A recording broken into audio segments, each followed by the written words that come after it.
It's Wednesday, July 10th. I'm Adam Walsh, and this is The Signal. Today on the show, suffering in the shadows. Parents of medically complex children say life is a never-ending fight for help. Today, you're going to hear from some of these parents. We will talk about issues and what help can look like.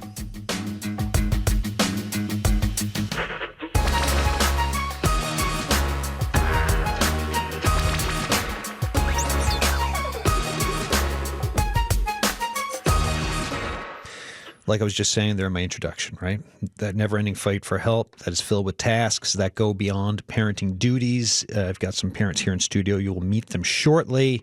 As you listen to this show, if you're one of these parents or if you're a family member, if you've got thoughts for us, the numbers to call, 709-722-7111. 1-800-563-8255. You can text us, 709-327-8206. Send us an email, thesignal@cbc.ca, and I'll put those numbers and the contact information out throughout the show. I will bring in now my CBC colleague, Jessica Singer, who's been looking into this topic. Thanks for doing the show with me. Hi, thanks for having me. I mentioned, because that's the headline for your story, right? Suffering in the shadows. Back beginning of June, this came out. Parents of medically complex children say life is a never-ending fight for help. Bring me through how you got to the point of doing reporting on this, if you could. Yeah, so as you mentioned, I recently wrote a story titled Suffering in the Shadows, and the reason that I wrote that was with the goal of giving people an inside look into what it's like caring for medically complex children. And I know the term medically complex children might be so not commonplace for everybody. So here in Newfoundland and Labrador, for context, the latest available data shows that we have the second highest rate of medically complex children in the country. And what that means is medically complex children share some key characteristics, such as having complex chronic conditions, functional limitations, and very high healthcare and caregiving needs. Now, back in March, I was originally assigned a story about the Newfoundland and Labrador Association of Public and Private Employees, NAPE, the union, being at the bargaining table with home care agencies and sort of fighting to get home care workers like higher wages and just more supports for them as well. And so when I was assigned that story, we wanted to speak with real people who were affected by an ongoing home care shortage. And when I kept talking with people and reaching out and trying to find those real people who were affected, it eventually brought me to the guests who are sitting with us today. All right. Do you want to do an introduction for me? I mean, yes, I've already met them because we talked before the start of the show, but just for everyone else involved, give us an introduction if you could. Yeah, of course. So here we have Susan Green, who is an advocate for parents who have children with medical complexities. And we actually have Susan's daughter sitting beside us, Jillian Lai. She has her own daughter with medically complex needs. And so Susan is also a grandmother of a child with medically complex needs. And then beside Jillian here, we have Jordan Stead, who is also a parent of a young girl who has medically complex needs as well. All right. Well, thank you all for coming in for this discussion. Jillian, let's start with let's start with you. Sorry for scaring you out of the gate there, but I think if we start with just a chat about family and where we are, just tell us a little bit about your family, if you want to. Sure. So, as Jessica said, I'm a parent of a child with complex needs. So my daughter is Jordan, and she's 14 years old, and she was diagnosed with CDKL5 deficiency disorder. So I know a lot of people aren't aware of what that disorder entails. So what that stands for is cyclin-dependent kinase-like 5, and so the CDKL5 gene is on the X chromosome, and that provides instruction for making protein that's essential for normal brain and brain function and development. So when you have CDKL5 deficiency disorder, or CDD, there's a mutation on that gene, which means the proteins can't be made properly, and then normal brain development doesn't, isn't. Yeah. No, of course. Yeah, exactly. Right. So it doesn't happen in the way that if had things been had that not been there, right? So Yes. So then what does that mean then for the day to day for caretaking and stuff? Well, it means that my daughter and I guess a lot of other children with CDKL deficiency disorder do have a lot of challenges, physical and cognitive challenges, which makes, caregiving a little bit harder than typical parents. So I also have a 5-year-old, a 12-year-old, and a 16-year-old at home as well. It's a big family. Yes. All right. Jordan, what about yourself? So I have my husband and I, we have 3 children. My oldest is 9, a 6-year-old, and then we have a 3-year-old. So our 3-year-old daughter, Ebba, has CDKL5 deficiency disorder, and she started having seizures in the very early weeks of life. And as Jillian noted, that condition affects almost every aspect of development. So it makes for a very different parenting experience for certain. Go ahead. If I can, Yeah, please. if I can just interject, because I think one of the most challenging things about CDKL5 is that they have seizures through the night and often have huge sleep disruption. So it means that not only do you have the care during the day, but you also have care at night, which I think is a huge challenge for many of these parents. I think I know the answer to this, but coming into it, what did you know about CDKL5 before your life experience? Nothing. Nothing. No. What's the learning curve like for that? It's pretty steep. Huge. Yeah. Huge. So I have to say it was really nice coming in contact with Jordan and Ebba because, as I said, my Jordan is 14, but she wasn't diagnosed until she was 8 years old. So prior to that, she didn't have a diagnosis. So the underlying cause for her seizures and her developmental delay was unknown. So, and she at the time when she was diagnosed, she was the only one in the province with that diagnosis. So, meeting Jordan and Ebba has been great. It's been, It must have felt awfully isolating for you. yes, it was because nobody fully could understand. Other parents with children with complex needs understand some of the challenges, but not specific to this disorder. And I think if I could just highlight, as an observer watching my daughter struggling, we had issues that I think were both physically demanding, but also emotionally very demanding, because my granddaughter would not eat, right?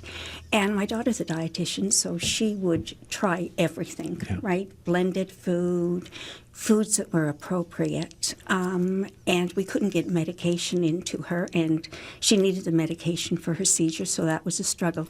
So it wasn't until she was diagnosed at 8 that she had a feeding tube, and those issues around feeding were resolved. But that came at a huge emotional cost, right? Well, 8 years without a diagnosis. Sorry, go ahead, Jordan. I was just going to say I feel very fortunate that, as hard as it's been, at least Ebba had a diagnosis early on, and I had another family to relate to.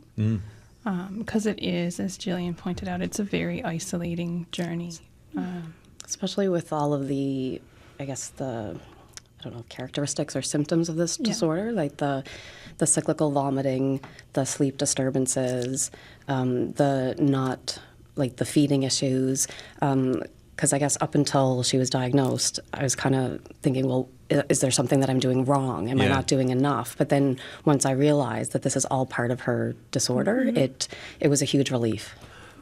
I'll say peer-to-peer support, because this is what it makes me think of, right? When you two got in touch with each other, as that relationship has grown, right? For talking, just how important is that? Well, it's huge. It's huge. It's a very important thing. Jillian is the only parent that really truly understands the journey that I'm on with a young child with CDKL5 deficiency disorder. I mean, there are support groups online that you can go to, but that's different than being able to meet somebody and talk face to face and have that experience. Yes, and I just wanted to interject because my daughter was talking just sort of about the vomiting, right? Yeah. And I just want to put some context around that because Jordan, when she vomited, had to be completely changed, and this would usually happen at night. So it meant that the whole bed had to be changed, right? In the middle of the night when you're not all that, aware. It's the middle of the night, of course. Exactly. And oftentimes, I remember Jillian would get her dressed and she would be ready for school and she would do the vomiting. And this was vomiting that was just projectile vomiting, and she'd have to be completely changed again. So it sounds like a little thing, but in the realm of looking after a child with special needs, it's just one other thing that complicates an already complicated routine. And before we'll move the conversation shortly towards government assistance, but first I'm curious about, so there's everything we've laid out so far, and what's it then like for the family dynamic of functioning on the day-to-day, week-to-week, month-to-month with these types of challenges? It can be extremely challenging, because you have one child that needs above and beyond what's typical for a young child. And then, I have two other children that are active, that are in activities that need our attention. And they, you're trying to keep things as normal as possible, but they see what's going on. They're impacted by their sibling, like seizures can be very, very scary. Yeah. And, I tried, especially when my daughter was like as a baby, as CDKL5 get older, it can be a bit easier because they typically only have them when they're sleeping, and that tends to be at night. But when you have a baby, babies sleep all the time. So my daughter was having between 2 to 4 seizures a day as an infant. And you can try to shield your children from that, but they do see, my daughter did see one particularly terrifying one, and that's very impactful. And trying to manage the fallout from that for the other children, they need extra care then too. Yeah. And there's only myself and my husband, and to try to keep everything going, all the responsibilities of family life is a lot, and then you have a child that has all these other needs on top of it, and then on top of that, you're fighting to get assistance, you're fighting to get services, you're fighting to be heard. Yeah, without challenges and special needs and advocacy, family life can be Sisyphean on the best of days, right? Yeah. And then with everything else on top of it, it's, I find that probably one of the most challenging things is trying to give enough time and energy to each of your children. And I know if you have more than one child, every parent struggles with trying to spend time with each child. But when you have a child with special needs on top of that, because I feel sometimes my time is not shared, not fairly, right? There's times when I try and have one-on-one time with my 12-year-old, because I think my 14-year-old Jordan is asleep, and then she'll wake up screaming. So then I have to, our one-on-one time is disrupted. So then I have to say, well, I'm sorry, I've got to go in with Jordan because she's screaming and I need to settle her. So I find that that's one of the hardest things is the family time and dividing your time. Also, there's times with the disorder it feels very helpless. Like my daughter has, like Jillian, she went through a terrible period of excessive vomiting. She's had some really awful seizures, but she's also prone to extreme gastrointestinal pain, and nobody really seems to know what to do about that or how to settle it. And then as a parent, you're up in the middle of the night with a child that is clearly in distress and there's no answer for it. Trying to console and soothe, but you powerless, right? Yeah. You're listening to The Signal. I'm Adam Walsh. Today, we're talking with parents and grandparents of medically complex children. These are parents who talk about the never-ending fight for help that is filled with tasks that go beyond typical parenting duties. As you're listening to us, if you're one of these parents, get in touch with us, 709-722-7111, 1-800-563-8255. Even if it's just to know that you're not alone in this, right? We've got some peer-to-peer folks here for these conversations. And if you want to just send an email as well, just with your thoughts, thesignal@cbc.ca, the text line 709-327-8206. Today's show is through my colleague Jessica Singer, who did reporting around this topic. And Jessica, you've been in touch with the government around this too, right? Yeah, that's right. So So I think that I was introduced to Jordan and Jillian and Susan like 2 months before the story rolled out in the beginning of June. And when we initially spoke, something that all of the parents, and I spoke with other parents as well, who I didn't interview formally, but through my discussions with all of them, they said something that's really lacking in this province specifically is comprehensive government support. Not only is there no single organization that's advocating for parents currently, there's also a very lengthy and confusing and complicated and invasive process that you have to go through to qualify for respite and home care support. And that program is called the Special Child Welfare Allowance Program. And Susan, who advocates now for parents of medically complex children because she has a daughter who is one of those parents, you know a lot about this program, and sort of walk us through what some of the issues are with it and a little bit more about what it is. Right. Well, I'm actually not the person to ask about the intricacies of this SCWA program. I have never experienced it because my daughter didn't qualify for it. The person who can answer your questions is Amy Richards, because Amy was a parent with a child who was medically complex or medically fragile. And her child died, and she went back to university. And when she was doing her master's, she decided to do an assessment of SCWA, and she released a report called Treading Water, which she sent to the government because it did talk to people who were using that program, and it talked about how they felt about it and the shortcomings. So that really gave us a start on, where we wanted to go. My focus was for those parents who had children who were either undiagnosed or who had rare diseases because they had no access to any program. The SCWA program is income tested. So unless you have a certain income level, you can't even approach, services.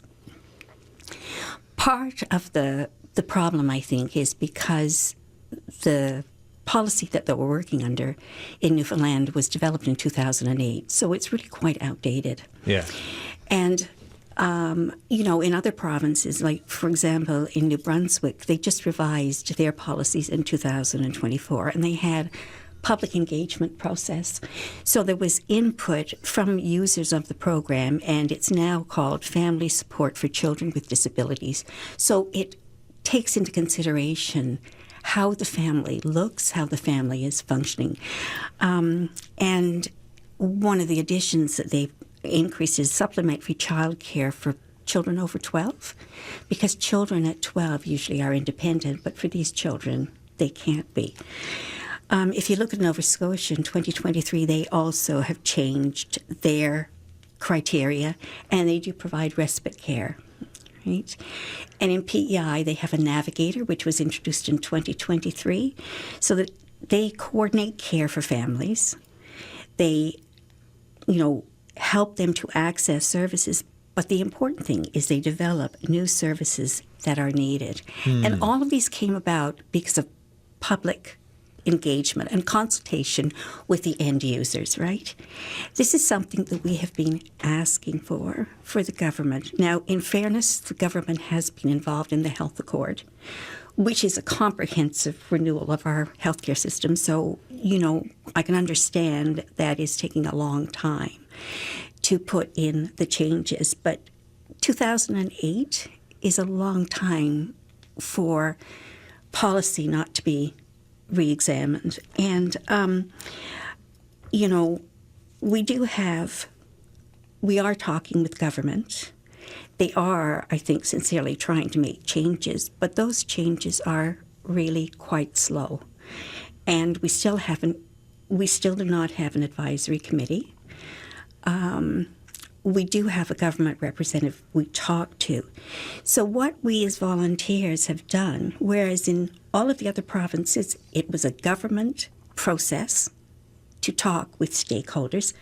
We as a volunteer group have done a survey of parents with children with complex needs. We got 66 respondents, and we've looked at the age of the child, the needs of the child, the hours of care required, and the demographics of the family. And we've asked them for feedback about priorities. And we're just now in the process of tabulating all that information so that as the government is making those changes, we have got information to feed to them. Yeah. Right? But I have to say, this is just a personal observation, right? It has been, the OCR's report came out in October. We still don't have an advisory committee. We still have not many indications of where this is going to move. And, you know, my wish is that I see some changes so that before I pass, I know that my daughter has some help and will not be caring for Jordan when she's my age, right? You mentioned the OCR report, right? So Yeah. there's the advocacy you're doing. There's everything you're putting together to give more context and understanding about folks with lived experience for government in a time of a health accord, breaking down silos, all that stuff that they keep talking about. October, it was 12 recommendations from the citizens representative titled By a Thread, right? Yeah. What are some of the other things that is being mentioned here? Like what's the like, because there's 12, so what are a couple of other things that's already on the government's radar for a recommendation of where they should be pushing this? Right. I think one of the first things that we asked for feedback, and I did this before the survey was done, so I can speak to that, and one of the things that came back was the greatest need was respite care. Yeah. And when I say respite care, I'm saying short-term care of your child so you have an opportunity just to rest, to catch up on sleep, right? To do something as a normal family, right? Really not that much to ask, right? We did a show weeks ago now, a place called The Neighborhood, right? It's a center for folks who are seniors, right? And there's a gentleman who I interviewed, and he mentioned that because he's the sole caretaker for his wife. And he mentioned just how huge it was to be able to drop her in for this day program for seniors. So he had time to go do the things you have to do in life, right? And it really struck me because of like it's something that if you're on the outside, I think it's easy not to kind of think about that. But the minute you talk to someone for a moment, and I'm hearing this again, right? When you talk about respite care, so this comes out. This is October. What have you heard about respite care and that push for it since then? We really haven't heard anything. Okay. We have heard that it is a process. We've heard that there is going to be an assessment tool. But other than that, we really haven't heard anything because I think it is really in process. Yeah. So, Jessica, in the follow-up for this show today, right, you got back in touch with the provincial government. Yeah. Just talk to us about that. Yeah, to put a little more context to Adam and Amy Richards' Treading Water report, she also touched on like things, what parents' reactions were to when they go through the SCWA program and what they've been told. And because it's income-based right now, parents say in this report and other anecdotes that they've been told is that to receive respite care support, they were told maybe it would be best to separate from your partner because then it'll be just based off of your income. Yeah, and so then they're making too qualify. much, and a recommendation. So one of the in one of the examples in this report was like actually if you were to separate or divorce or whatever, Yes. then you would have the lower threshold for qualifying. Yes, that's an answer in the society we're in right now for these types of things. That's what parents have been told, and parents are just at a loss because there's no way to qualify to get those like subsidized hours or to qualify for it if you have a job and you and your partner have a job. So, and parents have told me that they've had to like not accept raises because if they do, then they might not qualify for the program anymore. So just a little more context there. It's quite tangly. But yeah, so when I did the story, I did an interview with then Health Minister Tom Osborne at the end of May. And so he said a special advisor had been appointed to meet regularly with the Office of the Citizens Representative, and that government is working to address the recommendations, those 12 recommendations that Susan was mentioning there. And at the time, so back end of May, he also told me that the government is developing a child and youth community health model that will help streamline the silos that exist in the healthcare system. And what I mean by silos is that when a children has complex needs, you're going to a plethora of different specialists. Yeah. You have to talk to mental health specialists, and then there's a totally different department or area to go to for different healthcare providers. So those all exist in different silos, and a lot of parents have described to me that navigating those silos can become really challenging because you're constantly sharing the same story over and over and over again. And so this model is supposed to help address some of those silos. And Tom Osborne told me at the time that the model would be rolling out in the, quote, very near future. We asked the Department of Health, as you mentioned, Adam, for where things stood with the child and youth community health model for today's show. And they provided a statement today saying that work has been ongoing. The statement also said that the department is continuing to engage with stakeholders and refining the next steps of the model. So, Jordan Stead, Julian Lai, what do you think about that statement?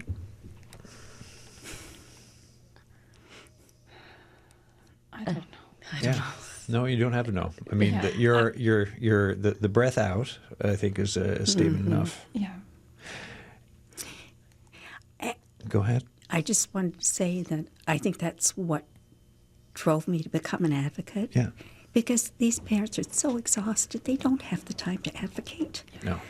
They are just getting through from day to day, right? And that is why their voice has been so unseen and so unheard. It's also very, like, I mean, Ebba, the first main, like, sort of barrier we faced was actually finding childcare for her. Mm-hmm. So even though I had her on a wait list for childcare from the day she was born, we weren't able to get a space because of the childcare crisis. We were also told that it would be near impossible to find an inclusion worker. And so I advocated very hard with government to try and find a solution so that we wouldn't have to bear the cost of childcare, like one-on-one, like a nanny for her, right? Yeah.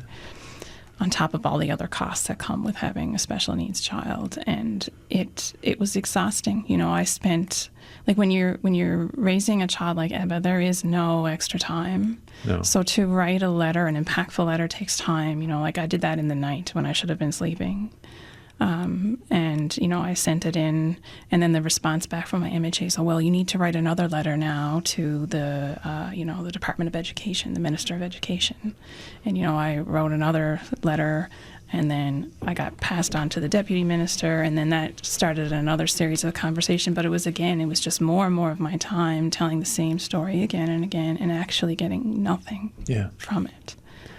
And now I'm in the same position again because the school that my daughter is slated to go to is not accessible.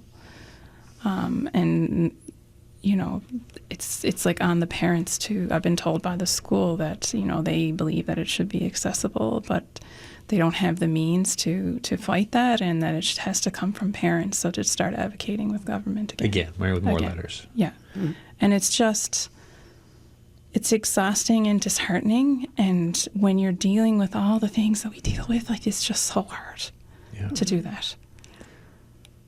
I'm sorry you're having to go through all that. Mm-hmm. Cost came up, right? We're talking about cost. Yeah. We do a lot of talking on the show about cost of living, this inflation crisis, everything else. So when you're a parent of a child with complex medical needs, what has the last few years of increases in price been like? So, I mean, things are always in flux, right? Because you never know what costs are coming your way, and things can change. But, you know, just care for Ebba is close to $40,000 a year. Right. I have an au pair. I wasn't able to find anybody locally or a respite worker. So I have an au pair. And so that comes, like, they're typically at a more reasonable wage, but they have to live in your home and you have to pay an agency fee, and there's costs associated with that. And then, you know, Eva was on the ketogenic diet for her seizure management. So for a while we were paying out of pocket for her ketogenic formula. That was looking like it was costing like thousands of dollars. Like her formula will cost $8,000 this year. I did fight for insurance coverage for that through my insurance and managed to get it. But for every cost that you get covered, another one will pop up. So, you know, Eba's 3. I can still carry her up and down the stairs in our house right now, but as she grows, we need to make the bottom floor of our house accessible. We will need to have an entry that we can bring a wheelchair in. Those things cost thousands and thousands of dollars. I'm sure Jillian could speak to the cost of having a wheelchair van. Yeah. Right? Yes.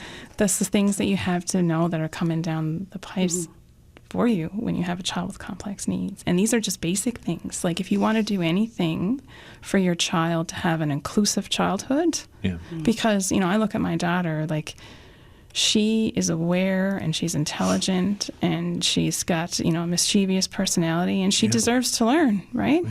But in order for her to learn and to use toys, she needs it to be adapted to her ability. So it means, you know, for her to have a toy that would cost like $40 at Toys R Us, we have to purchase a Switch, which would be $150 minimum. And then you have to get the Switch adapted toy, which is about the same price. So you're looking at $300 for something that would typically cost $40. Yes, the costs are on like just limitless, Yeah. right? Just keep And, going. you know, when I look at what, like, we're fortunate, the Janeway does a pretty good job of circulating equipment so that she has certain adaptive equipment to help with her mobility and help with our family life. So between the Janeway and Easter Seals, we've probably had, you know, $10,000, $11,000 worth of equipment lent to us, but there's no guarantee. And, like, as she grows, we may have to purchase that. Yeah. Because many things are not covered by insurance. Yeah, we've been fortunate enough that a lot of the Jordan's, like her stroller and her splints and her walker, are covered by insurance. But those are things that you need almost every year, every second year as your child grows. And just to give you an example, we're looking at getting a new stroller for her, but the quote that we got was about $3,600. Her splints are $1,400, and the walker is $2,500. So, as I said, we are lucky enough that insurance will cover it, but not everybody's insurance will. Yeah. And these are things that your child is going to need, if not every year, every second year, as they grow and get bigger. So those are. Yeah, and sometimes insurance, you know, we were looking at an adaptive stroller for Eba, and, you know, the occupational therapist at the Janeway said, you know, typically insurance will only cover every 5 years. So we need to try to figure out a chair that will last. But how do you know, when your child is 3, 5 years is 8. So finding a chair that fits a 3-year-old and also an 8-year-old is really challenging. Yeah. So then you have to make a choice then. Like, do we pick a chair that makes our life easier now and is better for her and gives her better support? Or do we pick something that fits her better down the road? Right? Or do we pay out of pocket down the road and have both? These are things you're always facing. Right. And not everything is covered, Yeah, right? Because not I do remember Yeah. Jordan was beyond the point where she could be lifted up and put in the bath for bathing, you know. And Jillian and Jason applied for a shower chair, so they had a means of bathing her, and it was denied.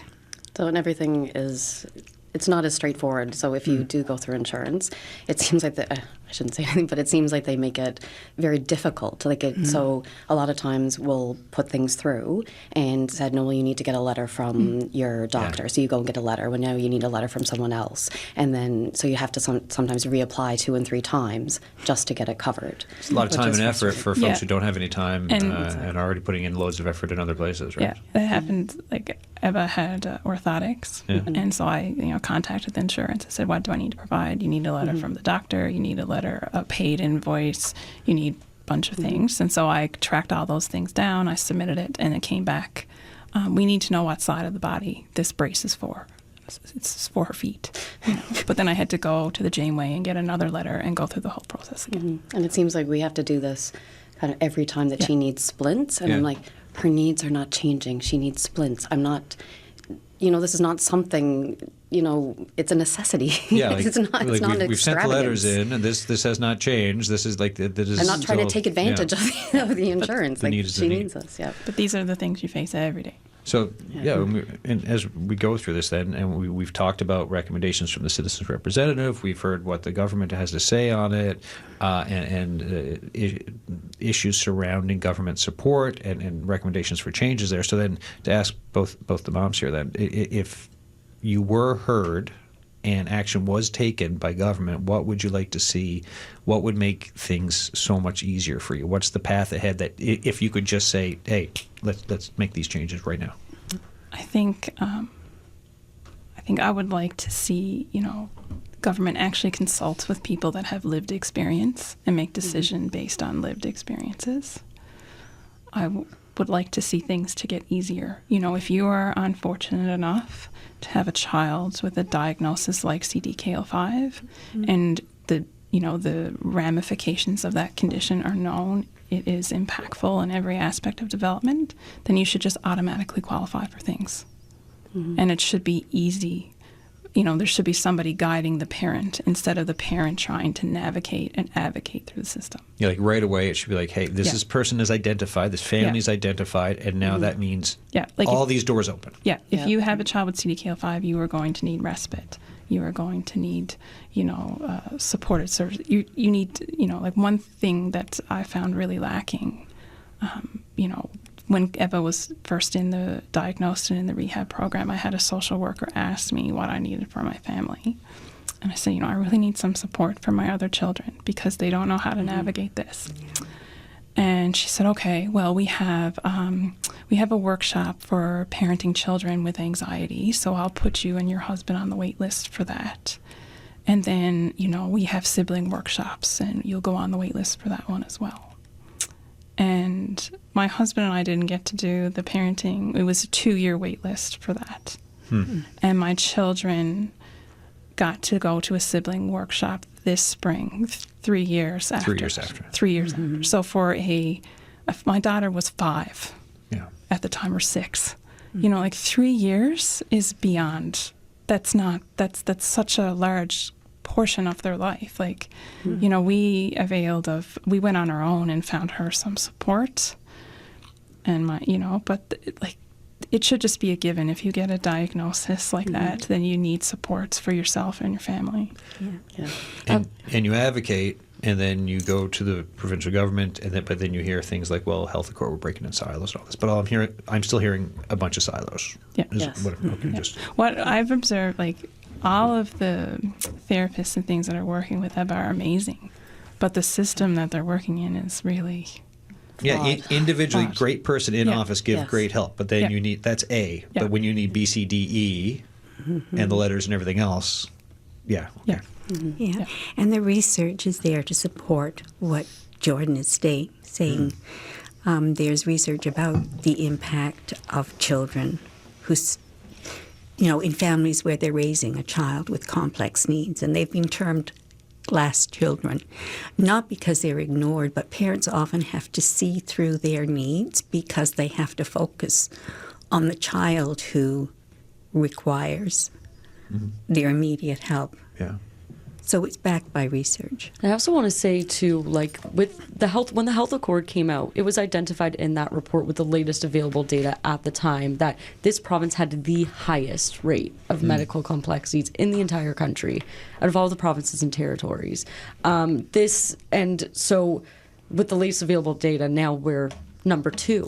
But this is something that isn't what people might be thinking, well, there's only so few families, what can we do to accommodate just a handful of families? But it is not just a handful of families in this province, and this province in particular has a very high rate, and we've known that for years. You may not have an answer to this, or the answer may be we don't, but for your own self-care over these years, how much thought can go there, or what have you done to try for parents as the parent units to help yourselves be okay to help your kids? I mean, for my husband and I, it's physical activity. Yeah. So my husband, he does exercise every day. I was a figure skater as a child, Yeah. and I got back into that. And so for that hour once a week or twice a week, that clears my head out. Yeah. But it is very hard as parents. Like if you take a break for yourself, then it means that the other parent is working double, right? Yeah. So it's just really tough. Yeah, because reading between the lines there too, it's just you're taking the break for yourself, but then there's a bit of guilt that will come into it because someone else is working double. Yeah. And then Yeah. when you're asking for help somewhere else, there's a 2-year wait list or 3-year wait list for like the parent side of things as Yeah. opposed to the kid side. Yeah. And our family, we're very fortunate because I have my parents. My mom Yeah. recognizes how difficult things are. I have my in-laws, and they're both sets of parents are very supportive and recognize the challenges that we have, and they help whenever they can. So they are able to offer us a little bit of time for ourselves. But the reality is that's not going to be there forever, because Jordan's 14. She is getting a lot bigger, and it is harder to care for her. So that's not going to be there Yeah. forever. So And to answer your question about breaks, and recently, Jillian and Jason did have a vacation by themselves, the first in 10 years. And so both sets of grandparents, one took Jordan and the other took the 3 other children. But maybe that gives you a context of, right? And, and the 4 people. and the first time ever, they took the family away because I think there was a realization that their eldest child is 16. Family vacations are probably not going to be possible in a few years. And so they took the family for a vacation, which means that both sets of parents cared for Jordan. But the little 5-year-old said, "Do you mean that we're going away and we can get all your time?" Yeah. Yeah. And I think that says a huge amount, Yeah. And the concern is that, we're not going to be able to do that for much longer. So where does the help for the family come from? And I just point, like, my parents are a huge support Yeah. and my husband's mother as well. But again, we had a gap in care this year from September until April or March. And my parents had to step in to help us with that. And if I didn't have them there, I don't know how we would have managed to maintain our jobs and those types of things. And I don't know if you feel the same way. Like I said, my parents and in-laws are fantastic, but there's only so many times you want to ask. Yeah. And oftentimes Yeah, we of course. ask out of necessity. Yeah. It's because, as I said, Jordan's a lot bigger now, so it's not always easy to bring her to our kids' activities, right? And same with, we live on 3.5-hour intervals because that's how long she goes between feeds. And it's not easy to do her feeds outside of the home, so we have to plan accordingly. So we usually, if, my other children have activities and it's just absolutely impossible to get them there, and then, we rely on my parents and my in-laws, to come over and help out with the driving. So Yeah. to take it for ourselves, Yeah. you don't always want to keep asking. Yeah. And I think it's important to note that Jillian's in-laws are looking after Jordan at the moment, so she could come here, because you can't just ask a teenager to look after this type of child. Yeah. So even for this today, this is, okay. So I shouldn't say regular, but a neurotypical 14-year-old, I'd say, okay, I'll see you in an hour. Yeah. But I had to make arrangements for someone to care for her while I'm here. And same with my 5-year-old, he's in a camp. But if he was home, I could ask a teenager down the street, hey, can you just watch him for 5 or for an hour? But you can't do that with a child with complex needs. You are listening to The Signal. Today we are speaking with parents and a grandparent of medically complex children. If you've got thoughts on what you're hearing today, if you're a parent with a child who's got medical complexities, you want to get in touch with us. The numbers are 709-722-7111, 1-800-563-8255. Text us, 709-327-8206. Emails thesignal@cbc.ca. Earlier in the show, we mentioned Amy Richards. Amy's on the line right now. Thank you for calling in, Amy. Hi, how are you? Good. I'm just wondering your thoughts on the conversation and just your overall thoughts on the topic today. There's lots of thoughts on the topic, in all different things that I've heard so far. So the first one I wanted to weigh in on is sort of the latest conversation here with the self-care, because I come in from a different angle than Jillian and Jordan, because I was in receipt of SCWA supports with respite care, right? So I was able to access someone to come in and look after my daughter. But I also had 3 to 4 children. I say that because, one was younger than my daughter with special needs. So there were other children that required a lot of extra care and attention because all of my children have some sort of at least neurodiversity. So even though I was able to access respite care through SCWA, it was not care in such a way that allowed me to take a break at home. It was just care that allowed me to have a second person because I need at least 2 people all the time. So when you mentioned self-care, the first thing that came to mind for me, my self-care when I was caring for my daughter was when she was admitted to the ICU at the Janeway. That was my self-care because I wasn't home, right? Other people had to take care of the kids at home. But this was when I got to interact with other people, right? This was the closest that I had to a social life, was getting to interact with the nurses who were caring for my daughter in the ICU. Right. So, yeah, that was self-care for me. That was self-care for you. Yeah. Yeah. And hi, Amy. Yeah. Jessica here. And so Hi. I remember when we spoke too, you told me a little bit about, I know we have Jordan and Jillian here who didn't qualify for SCWA. You did. And paint a picture for people who wouldn't know just about how challenging it was to even get the bare minimum support. What do parents like you have to do? So for the application process, first of all, it has trimmed down and gotten much more easy to understand than what it was when I first applied. It's still not easy to understand. It's still a complicated form. It's still too invasive, but it's actually less than what it was then. So it was a very long, complicated form to fill out with emphasis on everything about you except your child's needs.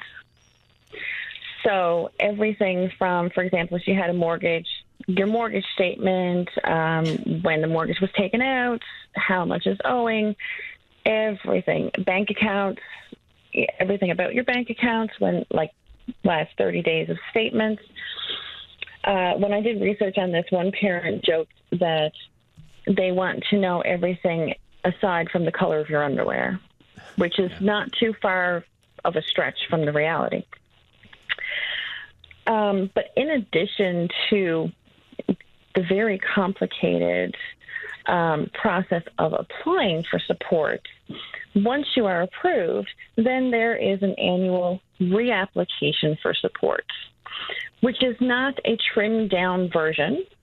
It is the same application that you had to go fill out the first time. You have to do all of that again.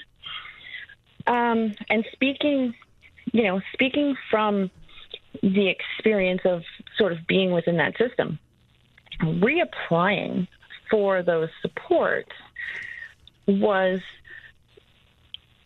absolutely emotionally draining, because it felt like this is the situation where they can take my supports away, right?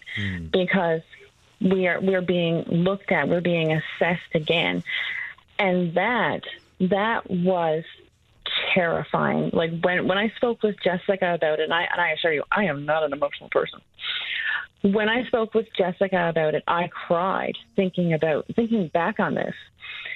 And it's been 4 years since I've had to go through that process.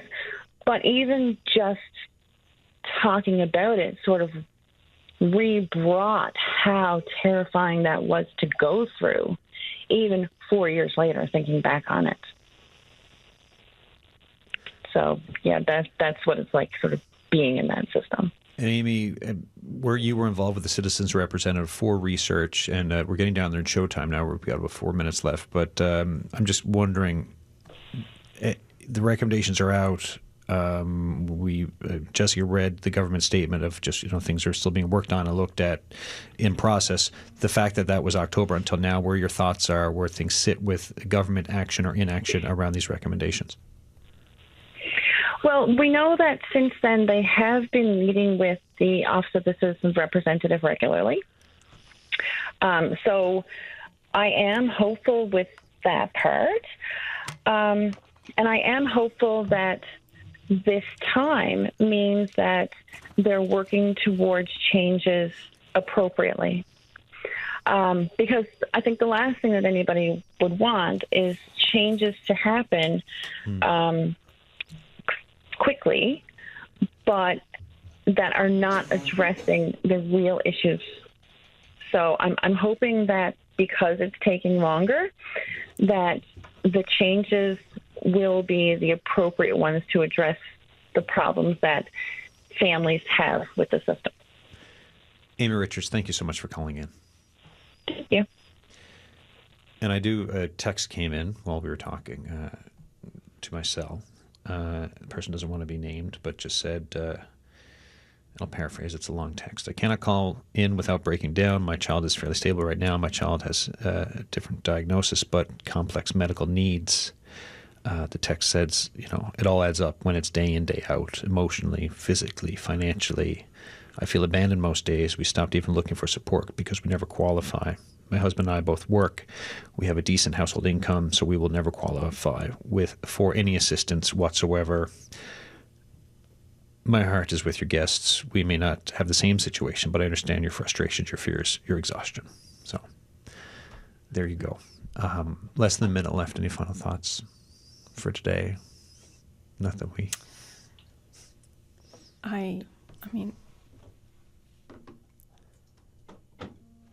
I hope, one thing I wish people understood is that, Ebba and children like her, they're still children, and they deserve a childhood filled with fulfilling things. Happiness, love. And families deserve to be able to provide those things without this struggle. They deserve the same quality of life as every other child. Yeah. Ebba is a beautiful child, and Jordan is a beautiful child, and they deserve so much better. And we could learn from them. We really could. Absolutely. And I think that was, in summary, that was what all the parents were saying.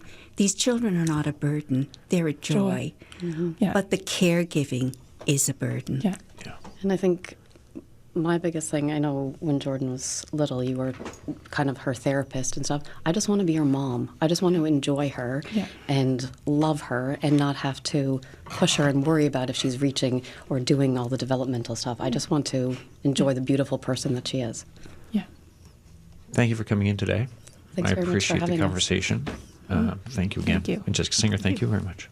Thanks for having me. And yeah, again, Adam, these kids, I've met them many times. They are beautiful, lovely, smart, caring. And yeah, I just hope more people are aware of the struggles that these parents have to go through. Jessica Singer, thank you. Jordan Stead, Gillian Lai, Susan Green, thank you. Thank you very much for this. That is it for today's show, folks. Tomorrow, we're going to revisit that term, just transition, right? As we're green in the economy, we're taking another look at it, and we're asking you, what should a just transition mean for you and your community? And I'm thinking specifically For those of you who live in areas that are expecting the development or anticipating looking at the development of wind energy projects, what do you think about a just transition when there are when those energy projects literally in your backyard? Are you in favor? Are you against? Do you want more discussion on it? How should that discussion work? That's tomorrow's show. Do get in touch with us. The phone lines will be open, and same with the text line and email. Until tomorrow, stay well. Thank you for listening.